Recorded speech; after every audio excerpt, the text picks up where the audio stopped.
মধ্যপ্রাচ্যের পরিস্থিতি আবারও ভয়ঙ্করভাবে বদলে যাচ্ছে। ইরান এমন কিছু বার্তা দিয়েছে যেটাকে অনেক বিশ্লেষক তৃতীয় বিশ্বযুদ্ধের আশঙ্কার নতুন সিগন্যাল হিসাবে দেখছেন। এই সংঘাত আরও বড় হলে চীন, রাশিয়া, ইউরোপ, তুরস্ক, এমনকি ইসরায়েলও সরাসরি বা পরোক্ষভাবে জড়িয়ে পড়তে পারে। তার আগে চলুন আজকের সবচেয়ে গুরুত্বপূর্ণ হেডলাইনগুলো একবার শুনে নেওয়া যাক। ইরানের সুপ্রিম লিডারের সবচেয়ে ঘনিষ্ঠ একজন ব্যক্তির বিস্ফোরক বক্তব্য একটা সামনে এসেছে। ইরানের দাবি, যুদ্ধবিরতির আড়ালে আমেরিকা নাকি আরও বড় সামরিক অভিযানের প্রস্তুতি নিয়ে ফেলেছে। ইরানের বিরুদ্ধে সম্ভাব্য বড় যুদ্ধের প্রস্তুতির অংশ হিসাবে ডোনাল্ড ট্রাম্প প্রশাসন পাঠাচ্ছেন ডজন ডজন মাঝ আকাশে জ্বালানি ভরার বিমান। এদিকে হরমুজ প্রণালীতে ইরানের পোতা সামুদ্রিক মাইনের সঙ্গে ধাক্কা লেগে ধ্বংস হয়েছে দুটো বিশাল অয়েল ট্যাঙ্কার। আমেরিকা ও ইরানের মধ্যে আবারও নতুন করে হামলা শুরু হয়েছে। আর সবচেয়ে বড় খবর, এই চলমান সংঘাতে প্রথমবারের মতো সৌদি আরবের ভিতরে ব্যালিস্টিক মিসাইল নিক্ষেপের দাবি সামনে এসেছে। দর্শক বন্ধুরা, আজকের ভিডিওতে যে খবরগুলো রয়েছে সত্যি বলতে একটার চেয়ে আরেকটা বেশি চমকে দেওয়ার মতো। অনেকগুলো বড় আপডেট, নতুন তথ্য আর গুরুত্বপূর্ণ বিশ্লেষণ রয়েছে, তাই ভিডিওটি শেষ পর্যন্ত অবশ্যই দেখবেন। চলুন আর দেরি না করে বিস্তারিত শুরু করা যাক। প্রথম খবর, ইরান এবার আমেরিকার বিরুদ্ধে টোটাল ওয়ার বা সর্বাত্মক যুদ্ধ ঘোষণার সিগন্যাল দিয়ে দিয়েছে। আর সবচেয়ে অবাক করার বিষয় হলো, ইরান ইঙ্গিত দিয়েছে যে এই যুদ্ধ একটা ওয়ার্ল্ড ওয়ার বা বিশ্বযুদ্ধের আকার নিতে পারে। কিন্তু কেন? কারণ এতে খুব সহজেই চীন, রাশিয়া, ইউরোপ, তাইওয়ান, ইসরায়েল, তুরস্ক এবং বেশ কয়েকটি আরব দেশও জড়িয়ে পড়তে পারে। আর এই ওয়ার্নিংটা এসেছে ইরানের সুপ্রিম লিডার মুস্তাফা খামেনির সবচেয়ে কাছের মিলিটারি অ্যাডভাইজার মোহসেন রেজাইয়ের তরফ থেকে। তিনি এমন এক হুমকি দিয়েছেন যাকে এখনো পর্যন্ত ইরানের সবচেয়ে ভয়ঙ্কর ওয়ার্নিং হিসাবে ধরা হচ্ছে। রেজাই পরিষ্কার জানিয়ে দিয়েছেন, আমেরিকা যদি আগামী 2-3 দিন ইরানের উপরে হামলা জারি রাখে তবে Iran total attack and destruction অর্থাৎ সম্পূর্ণ ধ্বংসলীলার পর্যায়ে প্রবেশ করবে।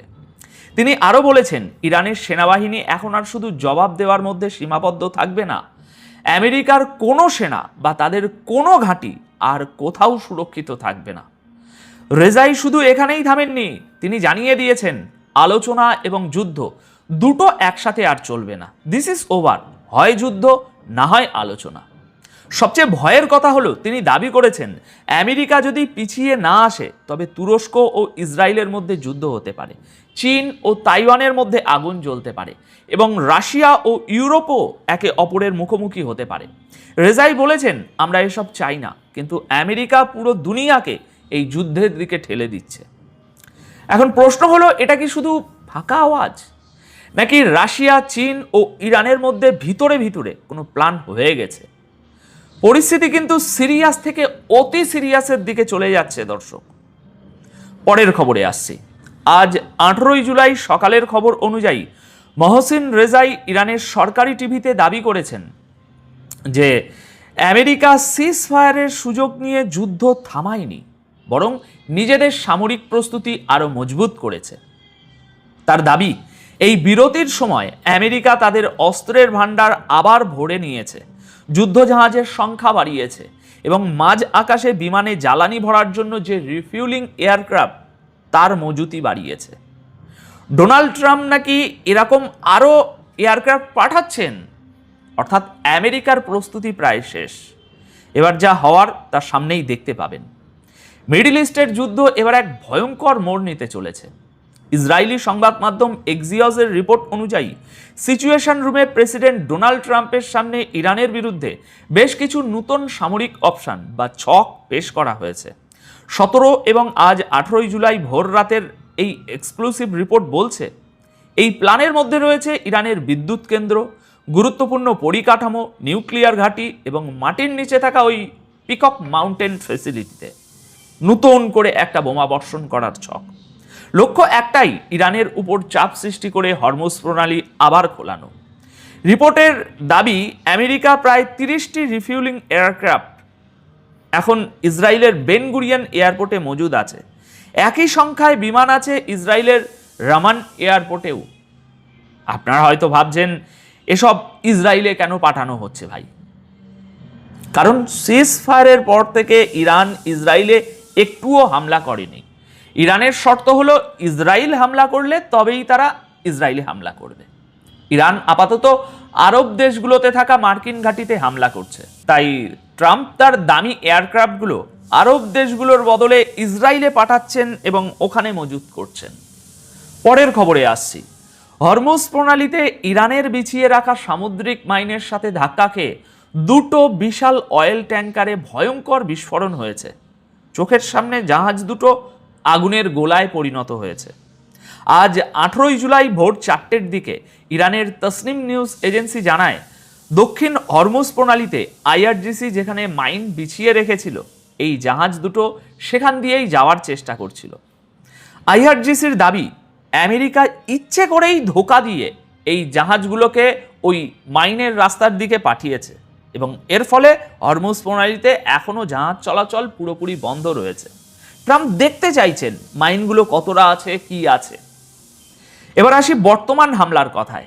আমেরিকা ও ইরানের মধ্যে টানা 7ম রাতেও ভয়ঙ্কর হামলা হয়েছে। মার্কিন সেনার সেন্টকম তাদের অফিসিয়াল এক্স অ্যাকাউন্টে আজ 18 জুলাই রাত 1:22 একটি পোস্ট করে জানায় যে 17 জুলাই মার্কিন সময় দুপুর 3টের সময় নতুন করে হামলা শুরু হয়। অন্যদিকে ইরানের ইসনা নিউজ এজেন্সির দাবি, মার্কিন সেনা দক্ষিণ ইরাকের সিরিক এলাকার আশেপাশে হামলা করেছে। আমার কাছে যা খবর আছে, ইরানের আরও কয়েকটি সেতু ধ্বংস করা হয়েছে এবং নতুন কয়েকটি শহরেও হামলা হয়েছে। পরের খবরে আসছি। দর্শক বন্ধুরা, একটু মনোযোগ দিয়ে শুনুন। ইরান এবার সৌদি আরবে থাকা মার্কিন এয়ারবেসকেও নিশানা বানিয়েছে। ইরানের সরকারি টিভির দাবি, সৌদি আরবের প্রিন্স সুলতান এয়ারবেসে ইরান ব্যালিস্টিক মিসাইল ছুড়েছে। তবে তাদের লক্ষ্য এয়ারবেস ধ্বংস করা ছিল না, বরং সেখান থেকে ওরা মার্কিন রিফিউলিং এয়ারক্রাফটগুলোকে ধ্বংস করা তাদের টার্গেট ছিল। দর্শক, গত 4 মাসে এই প্রথমবার ইরান সরাসরি সৌদি আরবের মাটির দিকে মিসাইল ছুড়ল। যদিও সৌদি আরবের সিভিল ডিফেন্স শুরুতে অ্যালার্ট জারি করলেও পরে জানিয়ে দিয়েছে যে বিপদ কেটে গেছে এবং কোনো মিসাইল আছড়ে পড়ার বা ক্ষতির খবর নেই। তবে ইরান বলছে হিট করেছে, সৌদি বলছে কোনো মিসাইল আসেইনি। তাই একদম সঠিক খবরের জন্য আমাদের আজ দুপুর পর্যন্ত অপেক্ষা করতে হবে এই ঘটনার। এর পাশাপাশি আজ 18 জুলাই সকালে জর্ডানে থাকা মার্কিন সামরিক ঘাঁটিতেও ব্যালিস্টিক মিসাইল দিয়ে হামলা করার দাবি করেছে ইরান। ভিডিওতে মিসাইল এবং তাকে আটকানোর জন্য ইন্টারসেপ্টরেরও দেখা গেছে। যদিও মার্কিন ঘাঁটির ভিতরে সাংবাদিকদের প্রবেশ নিষেধ, তাই আমেরিকার কতজন সেনার কি ক্ষতি হলো না হলো তা এখনও জানা যায়নি। অন্যদিকে আমেরিকাও তো ছেড়ে দেওয়ার পাত্র নয়। মার্কিন সেনা জানিয়েছে তারা ইরানের বিরুদ্ধে নৌ অবরোধ আরও কড়াভাবে জারি করেছে। প্রথম দিনেই তারা 4টি কার্গো জাহাজের রাস্তা বদলে দিয়েছে, একটি জাহাজে হামলা করে তাকে অকেজো করে দিয়েছে এবং একটি জাহাজে উঠে তল্লাশি চালিয়েছে। এখন সবশেষে ইরানের আইআরজিসির আরেকটা বিশাল দাবি। তারা বলছে বাহরাইনে থাকা আমেরিকার ড্রোন ডিপো এবং একটি অত্যন্ত গুরুত্বপূর্ণ আর্টিফিশিয়াল ইন্টেলিজেন্স সেন্টার তারা ধ্বংস করে দিয়েছে। এই এআই সেন্টার ব্যবহার করেই নাকি আমেরিকা ইরানের ভিতরের যে সামরিক ঘাঁটিগুলো, টার্গেটগুলো, সেগুলো চিনতে পারত। আইআরজিসি হুমকি দিয়েছে বিশ্বের যে দেশেই মার্কিন অংশীদারিত্ব থাকা এমন আইটি বা এআই সেন্টার থাকবে তারা সেখানেই হামলা চালাবে। যদিও আমেরিকা বা বাহরাইন এখনও যে ইরানের সীমান্ত এলাকাগুলো থেকে হামলা শুরু হয়েছিল, আস্তে আস্তে এই হামলাগুলো ভেতরে প্রবেশ করছে, ভেতরের দিকে বাড়ছে। কিন্তু এখন যখন যুদ্ধবিরতির পর এই প্রথম ইরানের রাজধানী তেহরানে বিস্ফোরণের শব্দ শোনা যাচ্ছে, দেখুন আমেরিকা পূর্ণ মাত্রায় নেমে পড়েছে এবং তেহরান পর্যন্ত বোমা বর্ষণ করছে।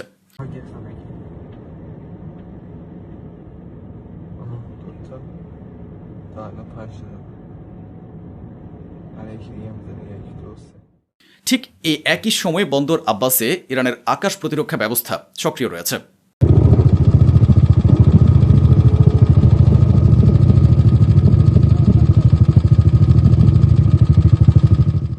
খবরটি আবারও নিশ্চিত করছে এটি আহবাজের এলাকা। এর পাশেই শিশুদের একটি ক্যান্সার হাসপাতাল রয়েছে। আমেরিকা সেখানেও হামলা চালাচ্ছে। এই ভিডিওটি তারই, যে বিল্ডিংয়ের পাশে হামলা হয়েছে ঠিক তার পাশেই ক্যান্সার হাসপাতাল। এই দৃশ্যটি দেখুন। হামলার পর হাসপাতালের ভেতরে যে ক্যান্সার আক্রান্ত শিশুরা ভর্তি ছিল তাদের দ্রুত সেখান থেকে সরিয়ে নেওয়া হচ্ছে। হাসপাতাল খালি করা হয়েছে। ইরান বিনা কারণে বা ফালতু কারোর উপর হামলা করছে না। যেখান থেকে ইরানের উপর হামলা চালানো হচ্ছে, ইরান ঠিক সেখানেই পাল্টা আঘাত করছে। আমি বলেছি যে কুয়েতের উপর ইরান হামলা চালিয়েছে, কারণটা হলো কুয়েত থেকেও ইরানের দিকে মিসাইল লঞ্চ করা হচ্ছে। দেখুন।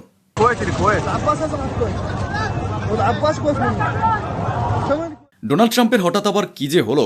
ডোনাল্ড ট্রাম্প টুইট করেছেন যে 2024 সালে যখন বাইডেন সরকার ছিল তখন ইরান এক মার্কিন তরুণীকে গ্রেফতার করে গুপ্তচর বৃত্তির অভিযোগে জেলে পুরেছিল। আজকের দিনে তাকে মুক্তি দেওয়া হয়েছে। সে পথে আছে, একদম ঠিক আছে, ফাইন আছে, পারফেক্ট আছে। আর ইরান এই যে দারুণ সৌজন্য দেখিয়েছে, চমৎকার কাজ করেছে, আমি এর প্রশংসা করছি। আমেরিকা সৌদি আরবের পর কুয়েতের জন্যও বিলিয়ন বিলিয়ন ডলারের অস্ত্র অনুমোদন করেছে।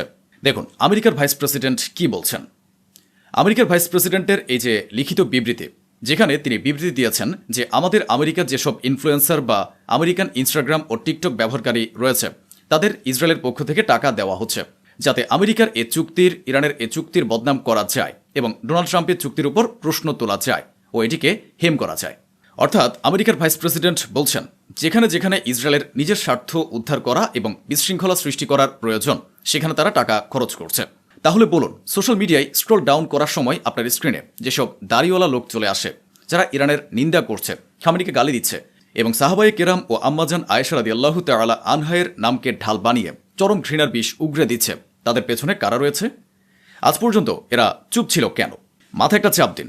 আজ পর্যন্ত এইসব মানুষ চুপ ছিল কেন? এখন খামেনি শাহাদাতের পর পুরো বিশ্বে ইরানের যে নাম ডাক হলো, তারপরেই কেন এদের ভালোবাসা জেগে উঠল? এরা ইরানের প্রতি ক্ষোভ ও ঘৃণা নিয়ে হঠাৎ এভাবে খোলামেলার সামনে চলে এলো কিভাবে? কারণ ইসরায়েলের টাকা এদের কাছে পৌঁছে গেছে। আমেরিকার জেডি ভ্যান্স পরিষ্কার বলে দিয়েছেন ইনফ্লুয়েন্সাররা আমাদের চুক্তিকে হেয় করার জন্য ইসরায়েল থেকে টাকা নিচ্ছে। তাহলে মুসলিম উম্মাহকে বিভক্ত করার জন্য ইসরায়েল কত টাকা খরচ করছে একটু ভেবে দেখুন। আইআরজিসি জানিয়েছে যে আমরা এ অঞ্চলে মার্কিন অবকাঠামোর উপর হামলা চালাচ্ছি। যুদ্ধ যদি আরও সামনে গড়ায় তবে আমাদের কি করতে হবে তা আমরা দেখছি। ইরানে এ পর্যন্ত দ্বিতীয় যুদ্ধে যে ক্ষয়ক্ষতি হয়েছে, অর্থাৎ যুদ্ধবিরতির পর খামেনির দাফনের দিন থেকে আমেরিকার যে হামলা হয়েছে তারপর থেকে এখন পর্যন্ত 30 জন ইরানি বেসামরিক নাগরিক শাহাদাত বরণ করেছেন। আর ইরানের সামরিক বাহিনীর 8 জন সৈন্য মারা গেছেন। 30 আর 8 মোট 38 জন ইরানি মারা গেছেন, যা অন রেকর্ডে আছে। আর যেগুলো রেকর্ডে নেই সেগুলোর হিসেব আমার কাছেও নেই। আর এটা তো স্বাভাবিক বিষয় যে ইরান সাথে সাথে তার নিজের ক্ষয়ক্ষতির কথা প্রকাশ করবে না। ইরানের অবকাঠামোগত যে ক্ষতি হয়েছে তা তো আলাদাই। তাই আপনারা বুঝতেই পারছেন যে পরিস্থিতি কতটা খারাপ হয়ে গেছে। ইরানের একটি এলাকা হচ্ছে দেহলোরান। সেখানকার এই ভিডিওটি ইরান প্রকাশ করেছে, যেখানে দেখানো হয়েছে যে ইরানের একটি বোতলজাত পানির কোম্পানির উপর আমেরিকার পক্ষ থেকে হামলা চালানো হয়েছে। দেখুন, এখানে কোনো অস্ত্রশস্ত্র ছিল না, আর না এটি ইরানের আইআরজিসির কোনো কমান্ড সেন্টার ছিল। তার মানে বরাবরের মতোই আমেরিকা বেসামরিক এলাকাগুলোকে নিশানা করছে। ওদিকে বন্দর আব্বাসে এই দেখুন, বন্দর আব্বাসের ওয়াচ টাওয়ার ছাড়াও এটি একটি কমিউনিকেশন টাওয়ার, এটিকেও আমেরিকা বেশ কয়েকবার আঘাত করেছে। ইরান এটাও নিশ্চিত করেছে যে আমেরিকা আমাদের খাদ্যশস্যের গুদামে হামলা চালিয়েছে। কিছু মাথায় ঢুকছে? পানির উপর হামলা, কারণ ইরানে ইতিমধ্যেই পানির অভাব রয়েছে। ইরানের শস্যের গুদামে হামলা, কারণ ইরানে অর্থনৈতিক সংকট রয়েছে। বলা হয়ে থাকে যে খাদ্য সামগ্রী ইরানকে প্রচুর পরিমাণে আমদানি করতে হয়, আর এমন পরিস্থিতিতে সেখানকার শস্যের গুদামে হামলা করা হচ্ছে। তো আইআরজিসির মুখোমুখি লড়াই করার মতো যোগ্যতা বা ক্ষমতা আমেরিকার নেই। তাই সাধারণ জীবনযাপনের জন্য সাধারণ মানুষের যেসব জিনিস জরুরি আমেরিকা সেগুলোর উপর হামলা চালাচ্ছে। কৌশল বুঝে নিন। এখন এই বিষয়টি একদম পরিষ্কার যে যেখানে পানির বোতল প্যাক করা হয় সেখানে হামলা চালিয়েছে, যেখানে খাদ্যশস্য রাখা আছে সেখানে হামলা চালিয়েছে, যার কারণে বিশ্বে আমেরিকার আবারও সমালোচনা শুরু হয়ে গেছে। তো এই দেখুন, আমেরিকার সাথে সাথে নিজেই নিজের ফ্যাক্ট চেক করে দিয়েছে। মিথ্যাবাদী দাবি করেছে যে সে নাকি মিথ্যা বলেনি। কে বিশ্বাস করবে একে? এই মার্কিন সেন্ট্রাল কমান্ড দাবি করেছে যে আমরা শস্যের গুদামে হামলা চালাইনি, বরং তারা বলেছে তারা ইরানের সামরিক ঘাঁটিতে হামলা চালিয়েছে। অথচ আপনারা ভিডিওতে দেখতেই পেলেন যে পানির বোতলজাতকরণ প্লান্টে হামলা চালানো হয়েছে, শস্যের গুদামে হামলা চালানো হয়েছে। ইরানের কোনো সামরিক ঘাঁটিতে হামলা হয়নি। আর যদি হয়েও থাকে, চলুন আমরা দুটি বিষয় ধরে নেই, যদি হয়েও থাকে তবুও আমেরিকা ইরানের শস্যের গুদামগুলোকে উড়িয়ে দিয়েছে। এখন কমেন্টস বক্সে আপনাদের আঙুলগুলো নিশ্চয়ই লিখছে যে ভাই এখনকার আপডেট কি? আমি বুঝতে পেরেছি। এখনকার আপডেট হলো আমেরিকা আজকেও বেশ কয়েকবার দাবি করেছে যে আমরা ইরানের উপর আরও হামলা করেছি। এখন এখানে সমস্যাটা কি? সমস্যা হলো বিকেল 4টার পর ইরানের উপর যে হামলার দাবি আমেরিকা করেছে, সেই হামলার ভিডিও ইরানও প্রকাশ করেনি, আমেরিকাও করেনি। কেবল ঘোষণা করা হয়েছে যে আমরা ইরানের উপর আরও হামলা চালিয়েছি। ওদিকে আমেরিকার দাবি হলো আমাদের অবরোধের কারণে ইরানের 2টি জাহাজ মাঝপথ থেকে ফিরে গেছে। ইউএই এর একটি বন্দর রয়েছে, ফুজিরাহ পোর্ট। সেখানে ইউএই এর 2টি ট্যাঙ্কারের উপর ইরান হামলা চালিয়েছে, যার পর ইউএই তাদের ফুজিরাহ বন্দরটি পুরোপুরি বন্ধ করে দিয়েছে। ইরান এই ভিডিওটি প্রকাশ করেছে। এই অপারেশনের নাম দেওয়া হয়েছে অপারেশন নাসর 2। এর আওতায় শত্রুর এলাকাগুলোতে খেইবার শেকান মিসাইল, জুলফিকার মিসাইল এবং ফাত্তাহ 110 মিসাইল লঞ্চ করা হয়েছিল। আর যে ক্ষয়ক্ষতি হয়েছে তা হলো যেখানে যেখানে এই মিসাইলগুলো ছোড়া হয়েছে সেখানে আরবদের মারাত্মক ক্ষতি হয়েছে। ইরানের পররাষ্ট্রমন্ত্রী কাতারে পৌঁছেছেন। কাতারের সাবেক আমির যিনি মারা গেছেন তার জানাজায় শরিক হচ্ছেন এবং কাতারের সাথে দ্বিপাক্ষিক সম্পর্ক নিয়েও আলোচনা করছেন। গোলাপি শুকরের উদ্দেশ্য ভালো ঠেকছে না। আমি শুরু থেকে বলছি, আমেরিকার মতো চরম জঘন্য আর ইসরায়েলের মতো হীন আর কেউ নেই। এমন কোনো আপনজন নেই যাকে আমেরিকা ঠকায়নি। আমেরিকা এখন বলছে আমি ইরানের তেল শোধনাগার বা তেল ক্ষেত্রে এই কারণে হামলা চালাইনি যাতে বিশ্বব্যাপী তেল বা জ্বালানির কোনো সংকট তৈরি না হয়। কিন্তু আমাকে যদি বাধ্য করা হয়, আমার মাথা যদি খারাপ হয় বা আমার যদি রাগ ওঠে, তবে আমি ইরানের অয়েল ফ্যাসিলিটিগুলোর উপর হামলা চালাবো। হ্যাঁ, আর ইরান বুঝি তখন তোমার সাথে পুতুল খেলা খেলবে? ওদিকে ইরানের ট্যাঙ্কারগুলো হরমুজের পরিবর্তে পাকিস্তানে পৌঁছেছে। পাকিস্তান ইতোমধ্যে ইরানকে অনুমতি দিয়ে রেখেছে যে আপনারা আমাদের বন্দর ব্যবহার করে তেল রপ্তানি করতে পারেন। তা এখন পাকিস্তান থেকে ইরানের তেল সামনের দিকে এগিয়ে যাবে। আমেরিকা জানিয়েছে যে আমরা ইরানের 100 মিলিয়ন ক্রিপ্টোকারেন্সি ডলার ফ্রিজ করে দিয়েছে। ইরানের পররাষ্ট্রমন্ত্রী আব্বাস আরাকচি বলেছেন, চুক্তির লঙ্ঘন, যুদ্ধবিরতির লঙ্ঘন এবং আমেরিকা যে সমঝোতা লঙ্ঘন করেছে এর জবাব শক্তির মাধ্যমে দেওয়া হবে। আমাদের হাত পা বাধা নেই। আরে তোমরা যদি এতই বুদ্ধিমান হতে তাহলে আমেরিকার সাথে চুক্তি করতে গেলে কেন? যুদ্ধবিরতির জন্য আমেরিকার যে ছটফটানি বাড়ছিল তা কেবল এই কারণেই যে ইসরায়েল আর আমেরিকা খুব বাজেভাবে মার খাচ্ছিল। তাহলে তোমরা চুক্তির জন্য হ্যাঁ কেন বলে দিলে? এ কারণেই তো ইরানের জনগণ আব্বাস আরাকচি এবং ইরানের এ সরকারের উপর ক্ষিপ্ত হয়ে আছে। ইরানের জনগণ এটাই দাবি করেছে যে ভাই তোমরা রাহাবারের খুনিদের সাথে চুক্তি করার জন্য হ্যাঁ কেন বললে? আচ্ছা, তোমরা যদি চুক্তি করেই থাকো তবে বলো লাভ কি হলো? সে তো আবারও হামলা করে দিল। আমেরিকা সবচেয়ে বেশি ইরানকে ধোকা দেয়। ইরানের তো এটা আরও ভালো করে বোঝা উচিত ছিল, কিন্তু তা হয়নি। যাই হোক, এই স্যাটেলাইট ইমেজটি দেখে নিন। ওমানে আমেরিকার যে লজিস্টিক সেন্টার রয়েছে, অর্থাৎ যেখানে আমেরিকা তার অস্ত্রশস্ত্র এবং অস্ত্র সংক্রান্ত জিনিসপত্র মজুত করে রাখে, সেই স্টোরেজে ইরানের ড্রোন আঘাত এনেছে। পশ্চিম এশিয়ায় আমেরিকার সবচেয়ে বড় লজিস্টিক সেন্টারটি ছিল কুয়েতে। ইরান হামলা করার পর আরব ও আমেরিকা দাবি করেছিল যে আমরা তা আটকে দিয়েছি। অথচ এই স্যাটেলাইট ইমেজটি দেখুন। পশ্চিম এশিয়ায় আমেরিকার সবচেয়ে বড় লজিস্টিক সেন্টারটি যা কুয়েতে অবস্থিত তা ইরান ধ্বংস করে দিয়েছে।